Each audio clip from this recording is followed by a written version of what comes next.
It all began like any typical evening. I got home after a grueling day at the office, expecting nothing more than a peaceful night with my wife, Kelly. But something had felt off for a while, you know? That gnawing sensation deep in your gut that tells you something isn't right. I've been ignoring it for months, maybe even longer. Sure, our marriage wasn't perfect, but whose is? She always seemed occupied, distant. I chalked it up to the usual work stress, the monotony of daily life. We'd been through rough patches before, so I convinced myself this was just another one of those times. That was until the day I walked in on her. I had come home earlier than usual, without any warning, and that's when I saw it. Kelly in our bed with some stranger. I just froze, standing there like an idiot, my mind refusing to believe what my eyes were seeing. It felt surreal, like watching some scene from a bad movie. Except this wasn't fiction. I was the lead in a nightmare I hadn't signed up for. The guy was younger than me, tall, built like a gym rat. My first thought was how disgustingly predictable it all was. The cheating wife and her younger lover, like something straight out of a soap opera. It would have almost been funny if it wasn't my life falling apart in front of me. But Kelly, she didn't even blink. She glanced over at me, her face calm and collected, as if I'd interrupted her doing laundry, not cheating on me. "Hey, babe," she said, like we were casually discussing what to have for dinner instead of the fact that she was naked with some other man. The casual tone in her voice made me sick to my stomach. She didn't cover up, didn't apologize, just lay there like nothing had changed. The guy, though, he panicked.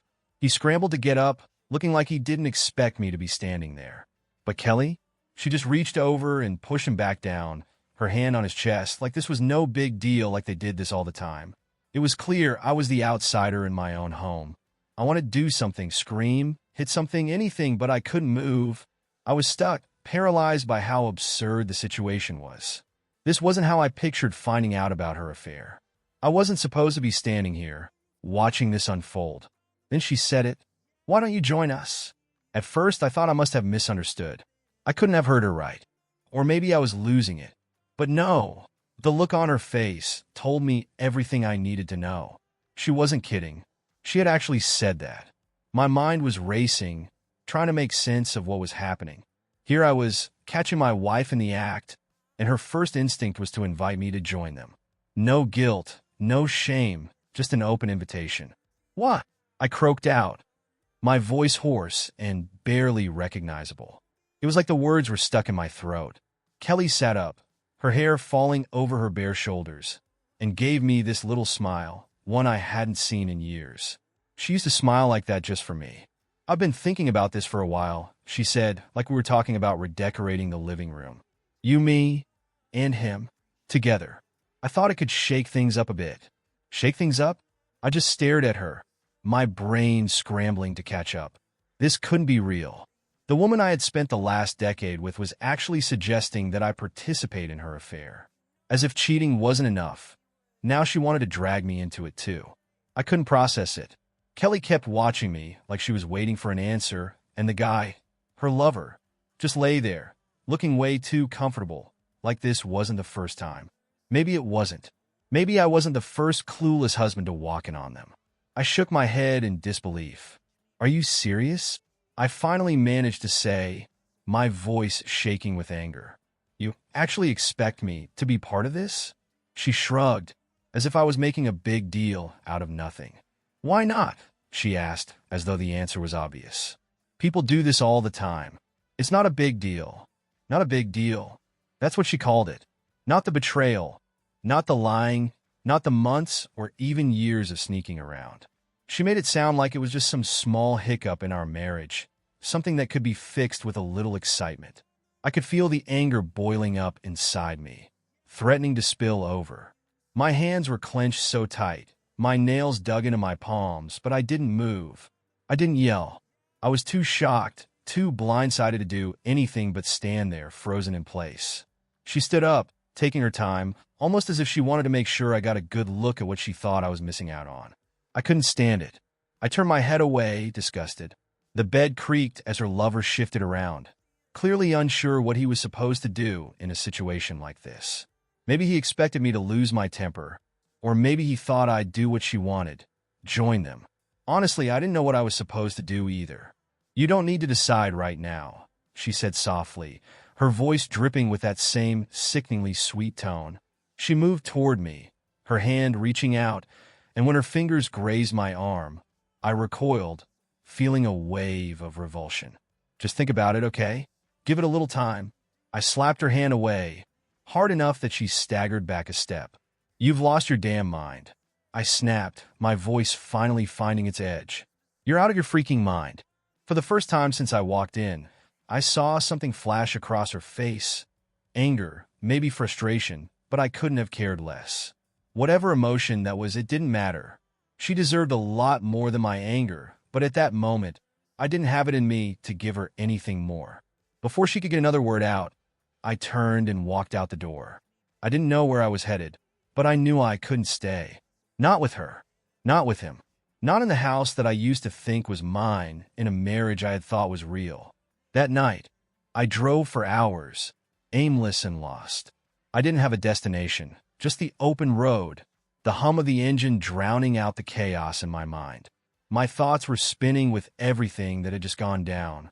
My wife, the woman I'd spent the last 10 years of my life with, had not only cheated on me, but had the nerve to suggest I join them.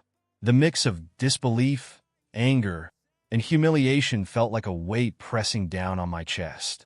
How long had this been going on? How many times had they been in my house, in my bed? How many lies had she told me while I stayed oblivious to the reality, right under my nose? Eventually, I pulled into the parking lot of a 24-hour diner, choosing a dark corner far from the lights. I sat there in the car, staring into the night, trying to wrap my head around everything, but I couldn't stop the scene from replaying over and over. It was like a sickening reel stuck on repeat, the same grotesque images flashing before my eyes. My hands gripped the steering wheel so hard I thought I might break it in two. The worst part of all? She didn't care. That's what really twisted the knife. She didn't feel guilty, didn't feel ashamed. Not in the slightest. It was like I was the one blowing things out of proportion. I pulled out my phone, staring at the screen, half tempted to call her and demand answers. But what was the point? She had made her feelings perfectly clear. Kelly had crossed a line that there was no coming back from. I tossed the phone onto the passenger seat and stared out the windshield. My reflection looked back at me, a man who had been completely blindsided, a fool who had been played. I slammed my hand against the dashboard, but the sharp sting barely registered. What now? I didn't have the faintest idea. My home didn't feel like home anymore, and as for my marriage, well, that was just a joke now. Part of me wanted to drive back there, throw the guy out, and scream at Kelly until I couldn't anymore. But then what? It wouldn't change a thing. They'd end up together again, whether I was there or not. The thought made my chest tighten, and I realized I was trembling. She had torn everything apart, destroyed our life, shattered our trust, and she hadn't even blinked. Had it all been a lie from the beginning? Or had she turned into this person somewhere along the way, and I just didn't see it happening? I pressed my forehead against the steering wheel, trying to control my breathing. The lights from the diner flickered in the distance, and everything around me felt so far away, like I wasn't really there. A dark thought crossed my mind. What if I had agreed? What if I had said yes and gone along with her twisted idea? Could that have given me some kind of control over the situation? It was insane. I knew that, but the thought wouldn't leave me alone. Could joining them have shifted the power in my favor somehow?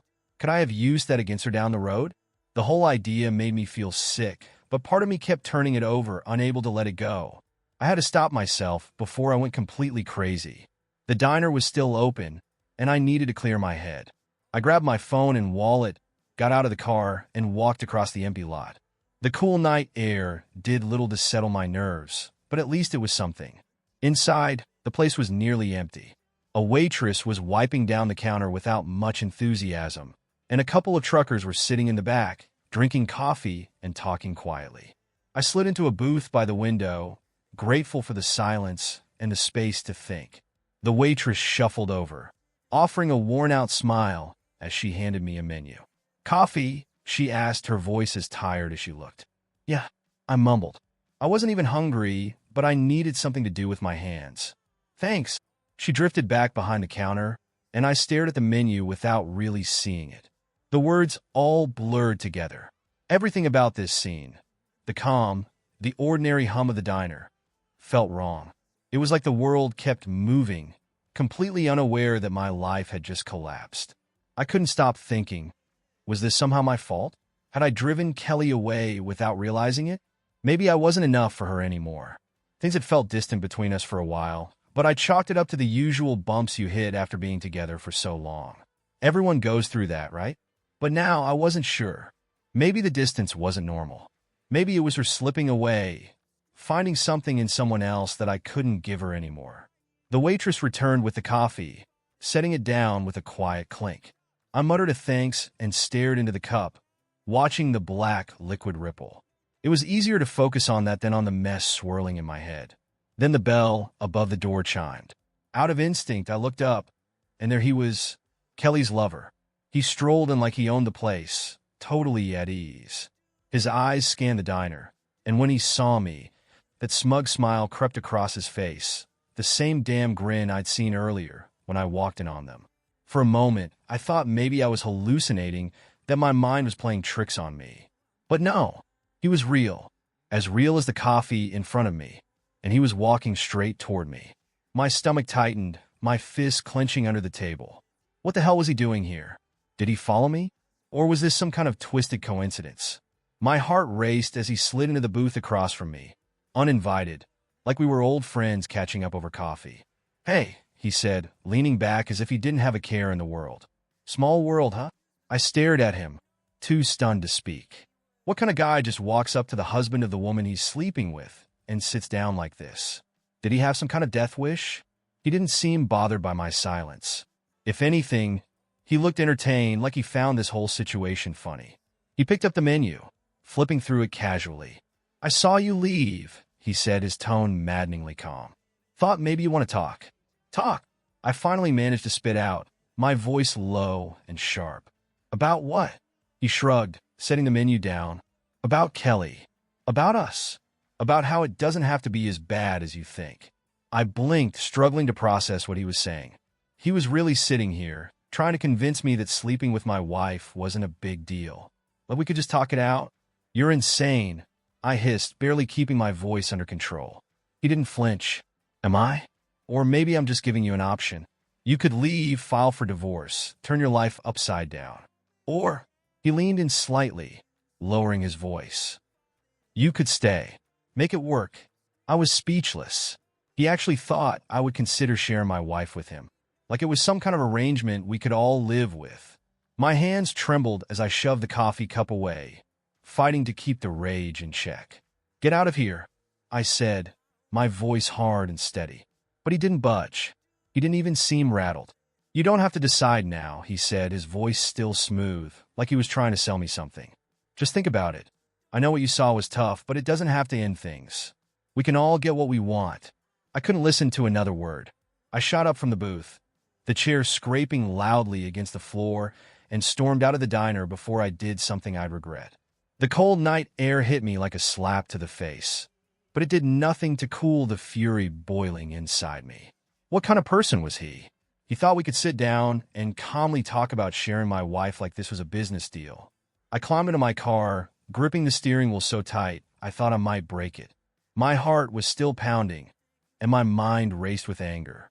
My wife was cheating on me, and her lover had the nerve to suggest I join them like we could play house together. What kind of twisted world was this? His smug face flashed in my mind again, so damn sure of himself. I slammed my hands against the steering wheel, the horn blaring into the quiet night. How had my life fallen apart like this? What kind of man just sits back and takes it? Part of me wanted to storm back inside, confront him, maybe throw a punch or worse. But what would that solve? I'd end up in jail, and they'd go on with their sick little game, laughing at me the whole time. I couldn't go home. Not yet. The thought of seeing Kelly again made me sick. I couldn't face her, not after everything she'd done, not after the woman she'd become. My phone buzzed on the seat next to me, and for a second I thought maybe it was Kelly. But when I picked it up, the screen showed an unknown number. I hesitated. The last thing I needed tonight was another surprise, but against my better judgment, I answered.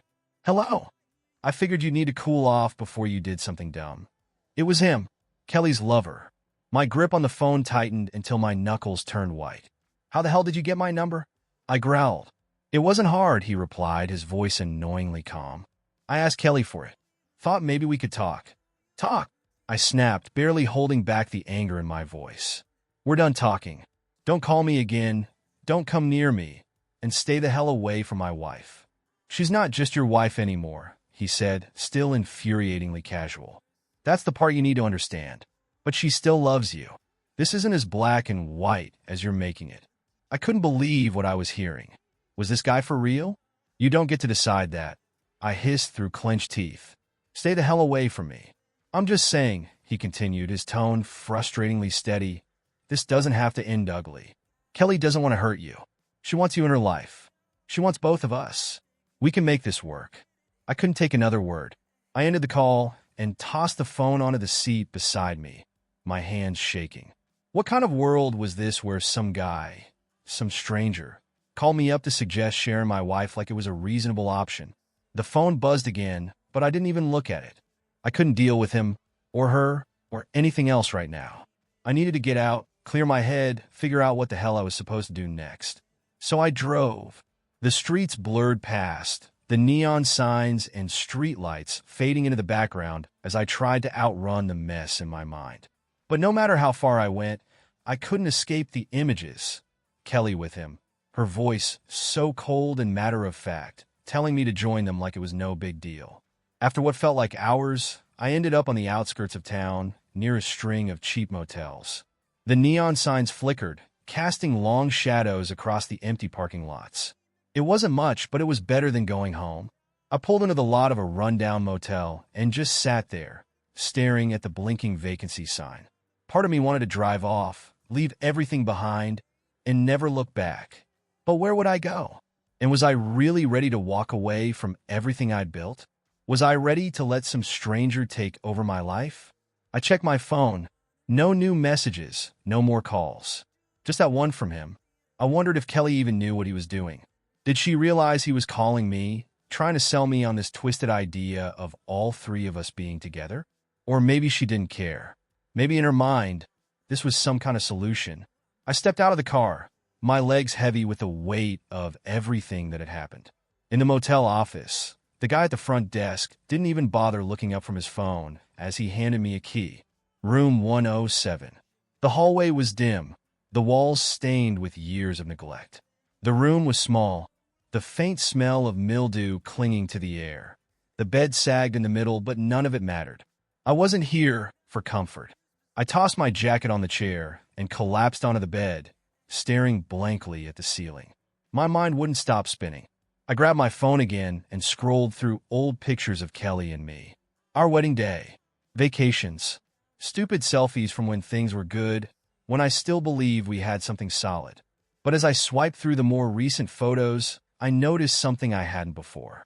Her smile, once full and warm, no longer reached her eyes. How had I missed it?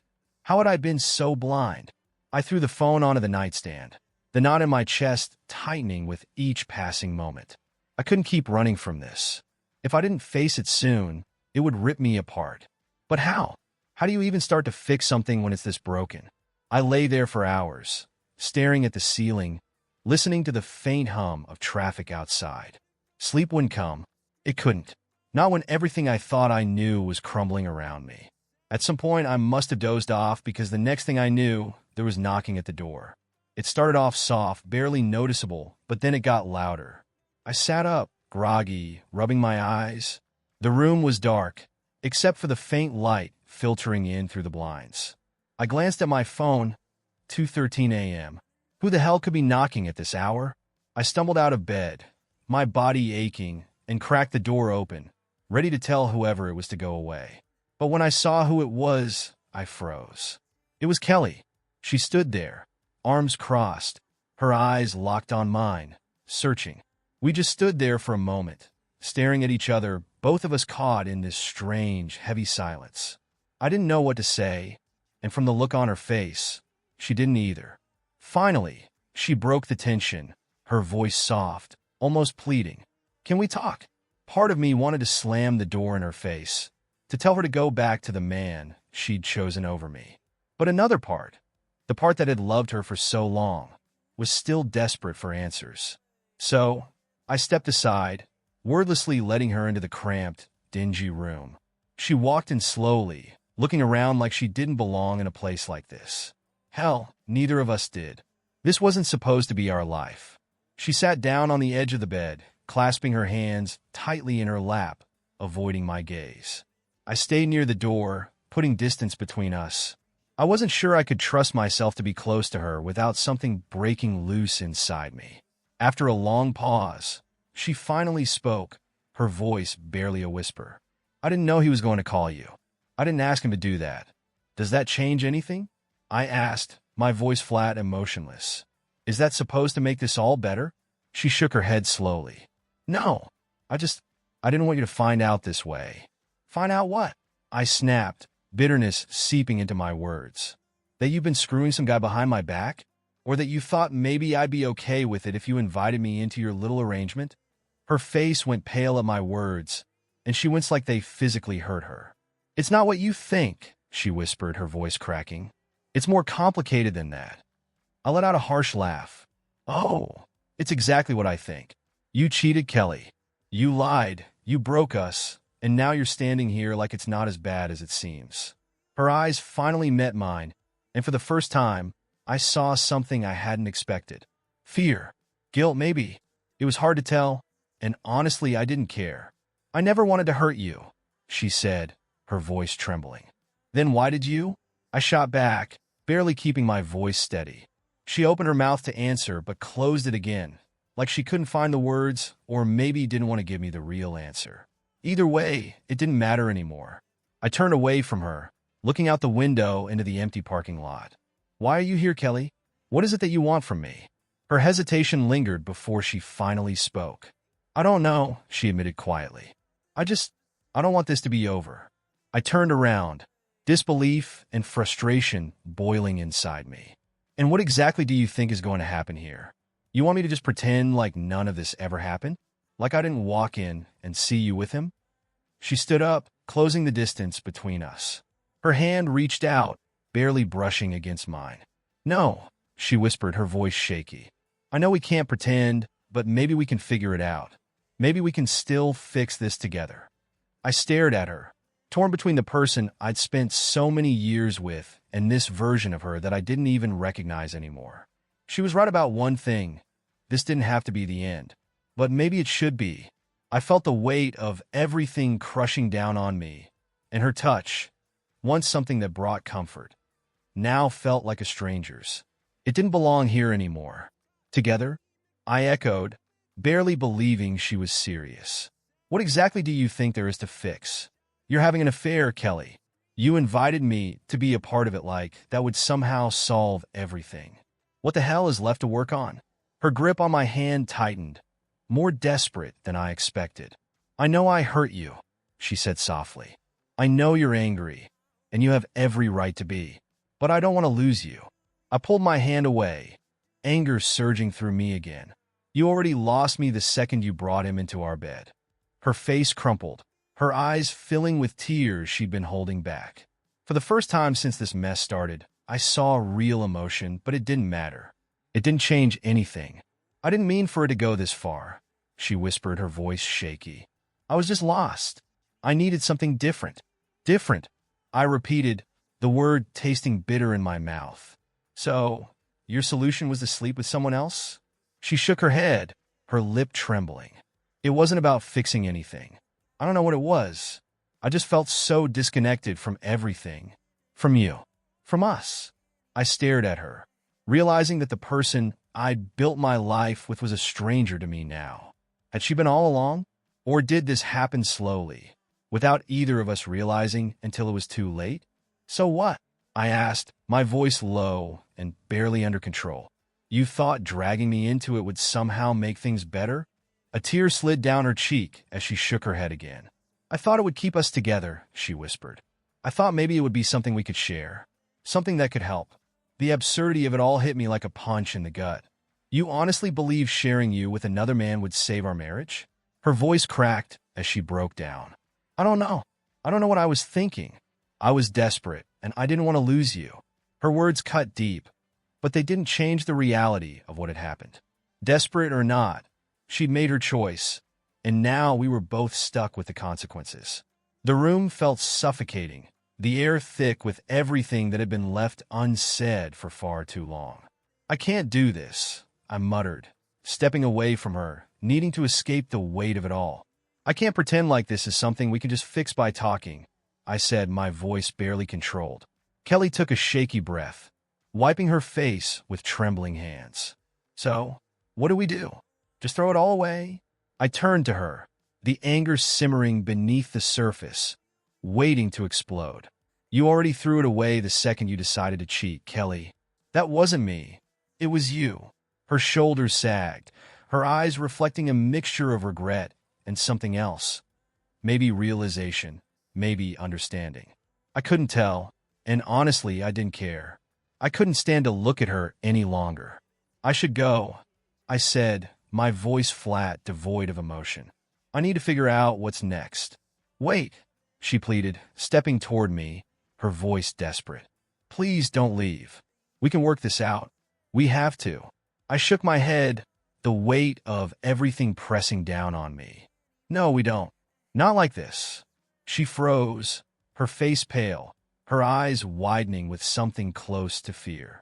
She finally understood, at least in part, that this wasn't some argument we could patch up with apologies or promises to do better. This was different. This felt like the end.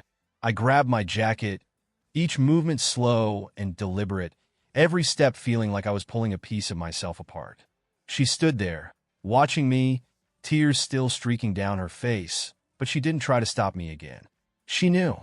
As I reached the door, I hesitated, my hand resting on the knob. A part of me wanted to say something, anything, to make sense of what we were in, but what was left to say? The damage was done. The betrayal had already happened. There was no going back.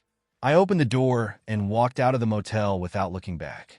I drove again, this time with a sense of purpose, though I had no idea where I was headed. The streets were mostly empty, the city quiet at this hour, and my thoughts were as chaotic as they had ever been. What now? Was I supposed to go back to the house and pretend everything was okay? Or was I supposed to pack a bag and leave it all behind? I knew I needed time, space to think, but what would that even do? There was no clear path forward from this. No blueprint on how to handle the kind of betrayal that gutted your life. Just pain. Just confusion. My phone buzzed again, and for a moment I thought it might be Kelly. But when I glanced at the screen, it wasn't her. It was him. Again. My teeth clenched, my thumb hovering over the screen, tempted to answer just so I could unload every ounce of rage I had onto him. But I stopped myself. I wasn't going to give him that satisfaction. Instead, I tossed the phone into the back seat and kept driving, hoping that putting more distance between us might help me make sense of what I was supposed to do. Eventually, I found myself in front of the house. Our house. I hadn't meant to come here, but somehow my mind had led me back. I sat in the car for a while, staring at the place that had once been my sanctuary. From the outside, it looked just the same. Quiet. Calm. Like nothing had changed. But everything had. I couldn't walk through those doors without remembering what I had seen. I couldn't look at Kelly without the crushing weight of her betrayal bearing down on me. And yet, I couldn't leave either. Not yet.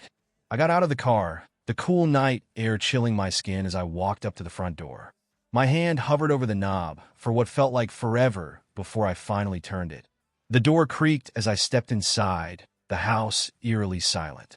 I expected her to be there, waiting, but the living room was empty, and the house felt cold, lifeless, like it had been drained of the warmth it once held. Maybe she was upstairs, or maybe she wasn't home at all. I didn't care. Not in that moment. I wandered through the familiar space, my mind racing with everything that had gone wrong. How had we gotten here? How had things unraveled so quickly? Or had they been falling apart for a long time, and I just hadn't noticed? My eyes landed on the couch, and suddenly I was hit with a wave of exhaustion. I sank down into the cushions, unable to bring myself to go upstairs, to face the bedroom where everything had come crashing down. Not tonight. I leaned back, staring at the ceiling, the silence wrapping around me. There was no quick fix for this. No easy answer. This was going to take time if it could be fixed at all. As I sat there, lost in my thoughts, the sound of footsteps echoed from the hallway. I didn't look up. I didn't need to. Kelly stood in the doorway, her eyes red and swollen from crying. She didn't say anything. She just stood there, watching me, as if she were waiting for something, for me to say something, to give her some kind of sign about what came next. But I had nothing to give. No answers. Not tonight. She stayed there, frozen in place, her presence heavy with the weight of everything that had happened, and the silence between us only grew thicker. I couldn't even bring myself to look at her. Not really. What was there to say? What could either of us say to make any of this better? I sat on the couch, feeling like a stranger in my own home. The house was dark, save for the dim light spilling in through the window. Kelly's eyes never left me, waiting for me to speak, to break the unbearable tension. But I couldn't. Not yet. After what felt like an eternity, Kelly finally took a few hesitant steps forward. The sound of her bare feet on the wooden floor felt loud in the quiet house, each step unnerving in its own way. She didn't sit down. Instead, she stood there, wrapping her arms tightly around herself like she was trying to hold her body together. I knew it wasn't the cold that made her do it. It was the distance she had created between us. "Are you going to say something?" she asked, her voice barely audible, trembling as if she was afraid of what my response might be. I didn't answer right away. What was there to say? That I was furious? Crushed? Betrayed? None of those words seemed big enough to capture the storm that had been raging inside me for what felt like forever. It didn't even feel like rage anymore. It was just emptiness. When I didn't respond, she took another small step closer, but I couldn't bring myself to look at her. My eyes stayed locked on the floor, as if I could somehow make sense of everything if I stared at that one spot hard enough. "I never wanted this," she said, her voice shaking as she spoke. "I didn't mean for any of this to happen." Those words, so softly spoken, hit harder than I expected. Didn't mean for it to happen? How does someone accidentally ruin everything? You don't just fall on a bed with someone else by mistake. It was a choice. Her choice. I finally lifted my head and looked at her, my expression dark. "You didn't mean for it to happen?" I repeated, my voice cutting through the silence. "So what? You just happened to land in his arms by accident." She flinched, the sharpness of my words hitting home. I didn't care. I wanted her to feel something, to understand, if only for a moment, the damage she had caused. "I know it sounds like an excuse," she whispered, her voice so fragile I almost didn't recognize it.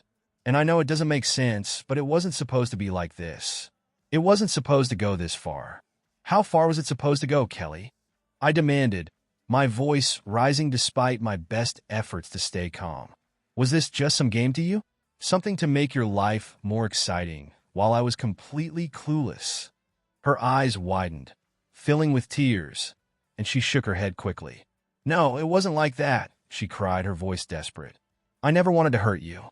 I swear." "But you did," I said, my tone cold and final. "You didn't just hurt me, you destroyed us." The tears began to stream down her face, but I barely felt anything as I watched. The sight of her crying, something that would have broken me once, hardly even registered now.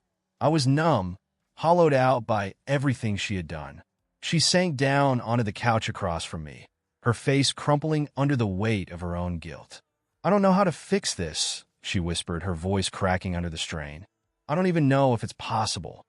I leaned back in the chair, rubbing my face with my hands, trying to find something solid to hold on to in this surreal mess. "Maybe it can't be fixed," I said, the bitterness clinging to every word. The look she gave me made it clear that those words had hit her harder than anything else I'd said. "Please don't say that," she whispered, her voice trembling. "We can find a way through this. We just need to." "To what?" I interrupted, my voice sharp, my patience gone. "What are we supposed to do? Go to counseling? Pretend everything's okay while you're still sleeping with someone else?" Her face drained of color, and I knew I had struck a nerve, but I didn't care. She needed to feel it, to understand that this wasn't something we could just talk through or ignore. "I don't know what to do," she whispered, her voice small and broken. "I don't know how to make it right." "You can't," I said bluntly, and the weight of those words hung in the air between us. There's no fixing this. The silence that followed felt unbearable. She sat there, head in her hands, quietly sobbing, and I just stared at her, feeling completely disconnected. The woman sitting across from me wasn't the person I thought I knew. The life we had built together suddenly felt like a lie, like everything had crumbled in a single catastrophic moment. "I don't want to lose you," she whispered after a long pause, her voice barely more than a breath. "I still love you." Her words fell flat. They didn't mean anything anymore. What did love even look like now? Was this her idea of love? Lying, cheating, and expecting me to just accept it? I stood up, unable to stay in that room any longer. I needed space. I needed to breathe. "I can't do this right now," I said, my voice strained. "I need to get out of here." "Please," she begged, her voice cracking under the weight of her tears. "Don't go. Just stay. Let's talk. We can work this out. I'll do anything." I paused at the door, my hand resting on the knob, but I didn't turn around. Her voice was desperate, but I couldn't bring myself to respond. There was nothing left to say. "I don't know if there's anything left to figure out, Kelly," I whispered, my voice barely audible. "I don't know if I can ever forgive you for this." With that, I turned and walked out, leaving her sitting there in the dark, her quiet sobs echoing through the emptiness of the house. I got in the car and started driving again, no destination in mind, just needing to escape. My head was swirling with too many emotions to process all at once. Part of me wanted to go back, to somehow fix things, to salvage what little was left of our marriage. But another part, the part that had been ripped apart by her betrayal, knew that might never happen. How do you move on from something like this? How do you rebuild trust when it's been shattered beyond repair? The thought of trying to make it work seemed impossible. Yet, walking away from everything we had built together felt just as unbearable. Before I realized it, I was back at the same rundown motel I had crashed at earlier. It wasn't much, but it was better than facing the reality waiting for me at home. Home didn't feel like home anymore. I checked into the same room, the one with the sagging bed and stale air. It felt like the perfect place to figure out what the hell I was going to do with my life. I collapsed onto the bed, staring up at the cracked ceiling, my mind racing. Could I ever forgive her? Could I somehow find a way to move past this? Or was this it? Was this the end of everything? As I drifted into a restless sleep, one thing became painfully clear. There were no easy answers.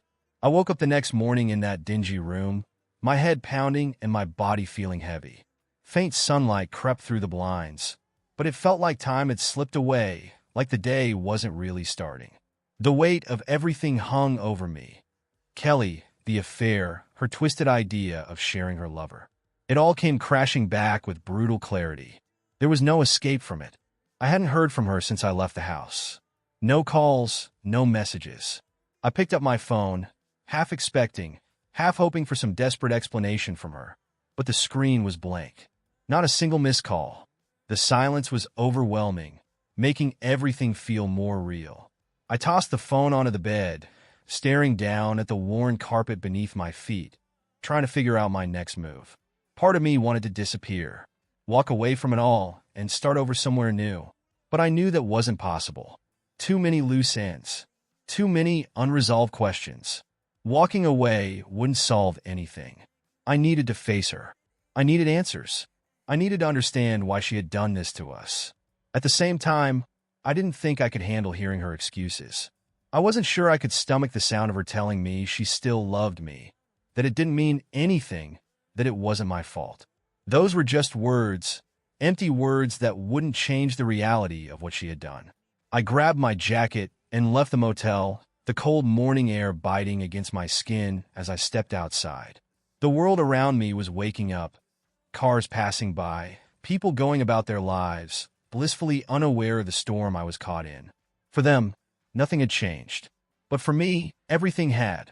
I drove without thinking, the streets blurring past as my mind churned through the same questions over and over again. Could I forgive her? Could I ever trust her again? Was it even worth trying? Eventually, I found myself parked outside our house. Our house, the place where everything had come crashing down. I sat in the car for what felt like hours, staring at the front door, wondering if I had the strength to step inside. Whatever happened next, I knew it would define everything that came after. The door creaked as I opened it, the sound echoing through the house.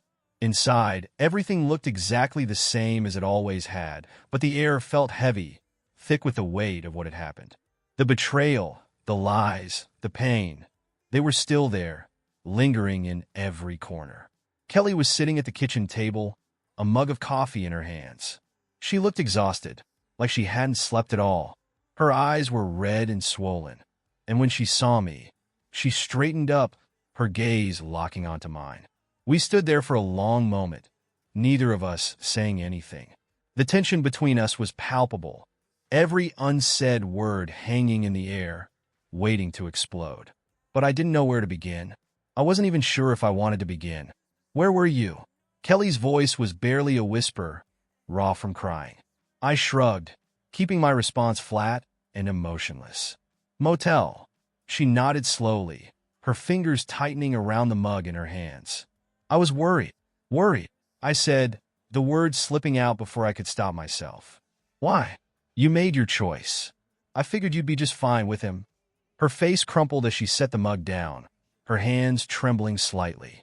It's not like that, she whispered, her voice cracking. You know it's not like that. I stepped further into the room, feeling the anger bubbling up again. Do I? Because from where I'm standing, it looks exactly like that. She stood up, crossing the room to face me, her eyes filled with desperation. But I couldn't feel anything, not anymore. I made a mistake, she said, her voice faltering. A horrible, awful mistake. But that doesn't change how I feel about you. I never stopped loving you. I scoffed, shaking my head as I stepped back from her. Funny way of showing it. Please, she said, her voice breaking as she reached out for my hand. But I pulled away, creating even more distance between us. Just listen to me. I don't know if I can, Kelly, I said, the exhaustion seeping into my words. I don't know if I even want to. Her face twisted in pain, and for a moment, I felt something, maybe pity, but it quickly faded. I didn't want to feel sorry for her. I wanted to stay angry. I had every right to be angry. She wiped at her eyes, trying to keep herself from falling apart. I know I hurt you. I know I've ruined everything. But please give me a chance to fix it. Let me make this right. How? I snapped, bitterness coating every word. How do you make right cheating on me? How do you fix betrayal? Her silence was deafening. She had no answer. She just stood there, tears rolling down her face, her silence louder than any apology she could offer. Maybe you can't, I said quietly, my voice softening against my will. Maybe this is beyond repair. No, she whispered, shaking her head as the tears fell freely. It's not. We can fix this. We have to. I felt a lump in my throat, and I struggled to swallow it down. You expect me to believe that? After everything? I wasn't thinking, she whispered desperately. I was lost, I was selfish, but I don't want to lose you. I can't lose you. Her words tugged at something buried deep inside me, something I didn't want to face. Part of me wanted to believe her, that this was just a mistake, something we could find our way through. But then I remembered seeing her with him. I remembered her offering to bring me into that nightmare like it was a reasonable thing to do. And I knew better. I don't know if I can ever trust you again, I said, my voice hoarse. And without trust, what do we have? She didn't respond. She couldn't because we both knew the truth. There was nothing left. The days that followed were a blur. We went through the motions. Empty words, half-hearted attempts at normalcy. Kelly kept trying to convince me that we could work through this, but I kept her at arm's length. Every time I saw her, all I could think about was the betrayal. Her words from that night echoed in my mind, her offer to involve me in her twisted fantasy. I slept in the guest room most nights, unable to bear being in the same bed where she'd been with him. The house, once a place of comfort, now felt like a cage, suffocating me with memories I couldn't escape. Everywhere I turned, there were reminders of what had happened, of how everything had unraveled. I threw myself into work, hoping the routine would help, but it didn't. My mind was always elsewhere, stuck in a loop, replaying that moment over and over again. No matter what I did, I couldn't break free from it. And then one night everything changed. I came home from work, exhausted and empty, only to find him waiting for me.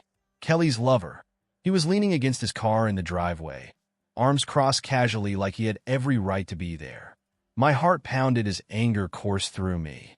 As I approached, he straightened up, a smug smile spreading across his face. "Hey," he said, like we were old friends. "How's it going? What the hell are you doing here?" I growled, my fist clenching. "I came to talk," he said, stepping toward me. "I figured we should clear the air. After all, we're kind of in this together, aren't we?" The nerve of this guy.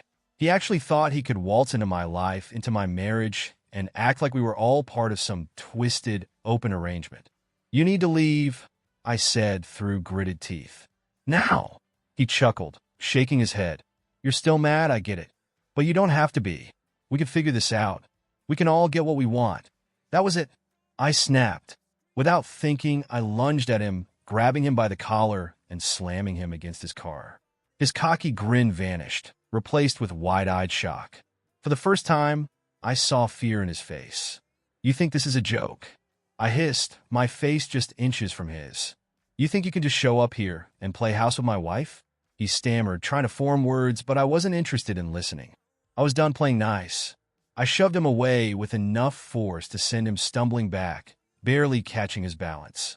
His cocky grin faded, replaced with something more cautious, maybe even fearful. "This isn't over," he muttered, rubbing his neck where my grip had been. "She'll come to me. You'll see."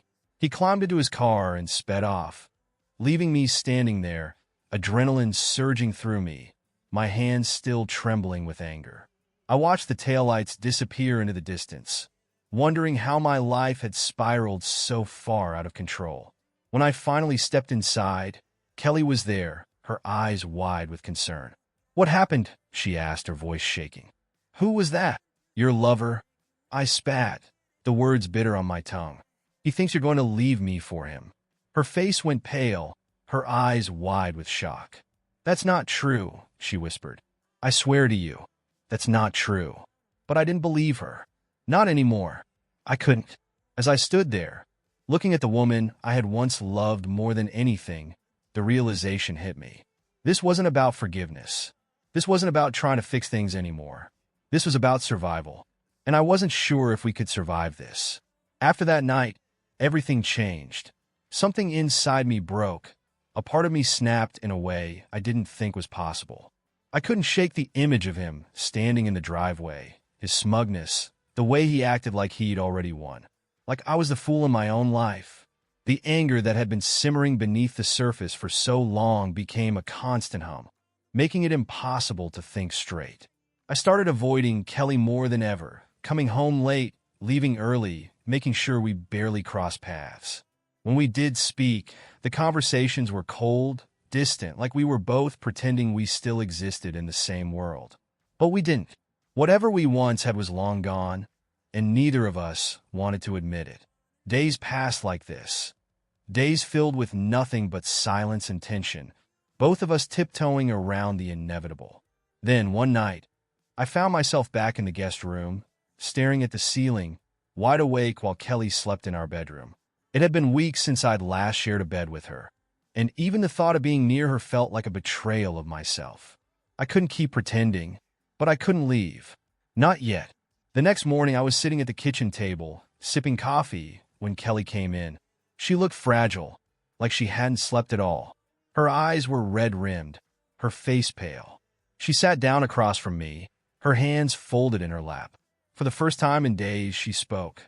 "We need to talk," she said, her voice barely audible. I didn't answer right away.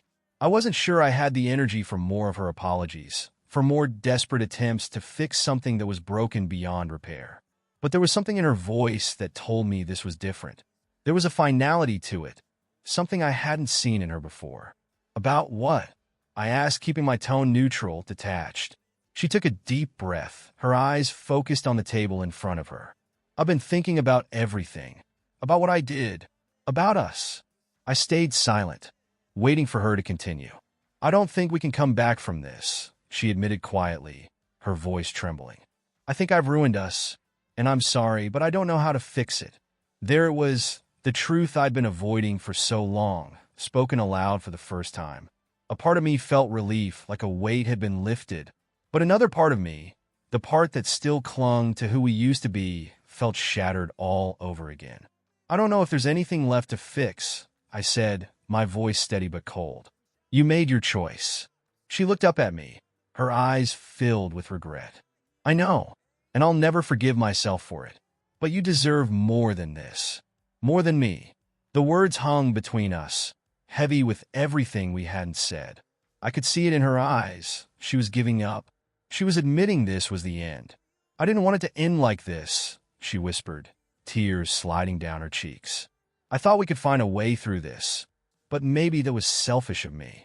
I couldn't deny the sadness that washed over me as I watched her break down. This wasn't the woman I had fallen in love with all those years ago. This was someone else, someone I didn't recognize anymore. Maybe I had been holding on to a version of her that didn't exist. I don't know what to say, I admitted, my voice softening despite myself. I don't know if I can ever forgive you. She nodded, wiping the tears from her face with the back of her hand. I understand. I don't expect you to, Kelly said softly, her voice breaking.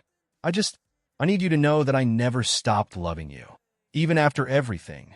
I stared at her, the woman I had once shared my life with, the woman who had been my world, and realized something. Love wasn't enough anymore.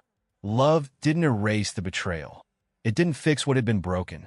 And even if some part of me still cared for her, it wasn't enough to heal the wounds she had left behind.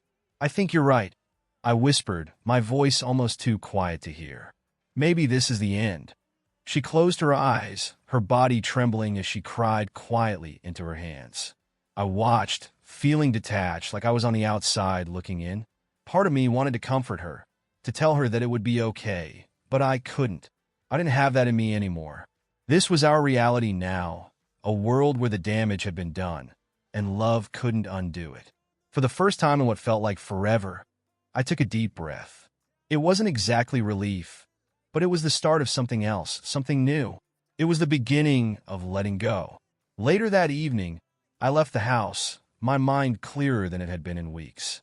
The sun was setting, painting the sky with warm hues of orange and pink, and for the first time, I felt like I was walking away from the wreckage of my life.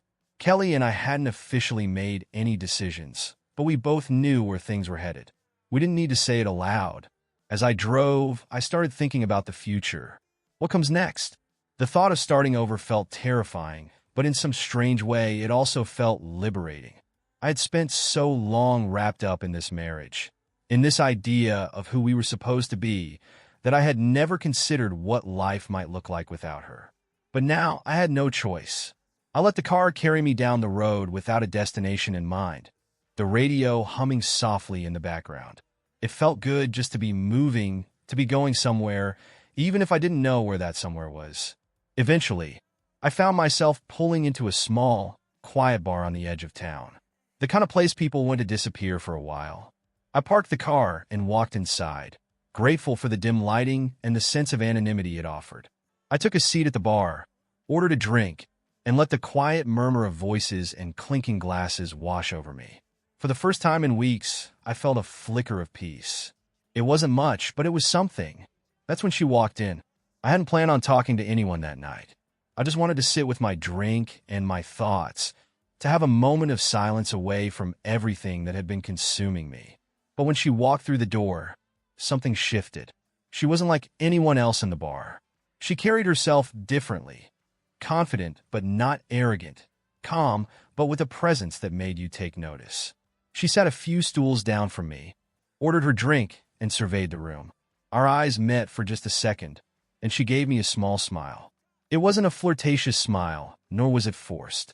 It was a knowing smile, like she could see the weight I was carrying and understood it. I looked away, not ready to engage. I wasn't in the mood to talk to anyone, but something about her pulled me in, and before I knew it, I found myself glancing back at her. She caught my eye again, but this time she didn't look away. "Rough night?" she asked, her voice light, but with an edge of curiosity. I let out a quiet, humorless chuckle. "Yeah, something like that." She raised an eyebrow, taking a sip of her drink. You look like you've been through it. I shrugged, unsure how to respond. Yeah, you could say that. There was a silence between us, but it didn't feel awkward. In fact, it was almost comforting. It was like she didn't need to ask a million questions to understand. Maybe she had been through something of her own. You don't have to say anything if you don't want to, she said after a while. But if you need to talk, I'm here. Her offer surprised me. It was strange, sitting in a bar with a complete stranger, feeling like I could open up.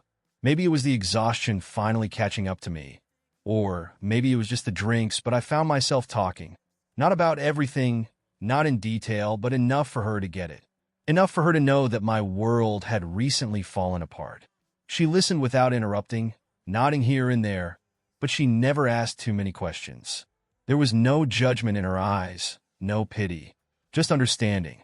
When I finally stopped, she set her drink down and looked at me with a kind of clarity that caught me off guard. It sounds like you've been carrying this around for a long time, she said softly. Maybe it's time to let some of it go. Her words hit me in a way I didn't expect. She was right, of course. I had been carrying Kelly's betrayal for so long that it had become a part of me. But sitting here talking to this woman, I realized I didn't have to. I didn't have to let it weigh me down forever. Maybe you're right, I said, surprising myself with how honest I sounded. She smiled, that same gentle smile that had caught my attention when she walked in.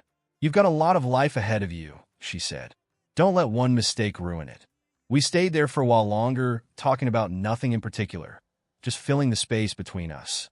And as the night went on, something began to shift inside me. It wasn't a complete release, not yet, but it was the start of something new, the start of healing. When I finally left the bar that night, I didn't feel whole, but I felt lighter. Like maybe, just maybe, there was hope for the future after all. As I drove home, I thought about Kelly, about everything we had been through, and realized that while we might not survive this, I would come out the other side, and maybe, just maybe, I would find something real again. Thank you for joining us for this touching journey of love, betrayal, and redemption. We hope it resonated with you, even brought a little inspiration. If you enjoyed the video, please give it a thumbs up, subscribe to our channel, and hit the notification bell so you won't miss any of our upcoming stories. We'd love to hear your thoughts and reactions in the comments. Feel free to share your own experiences or let us know what kinds of stories you'd like to see next. Thanks again for your support. Until then, take care and stay tuned for more great content.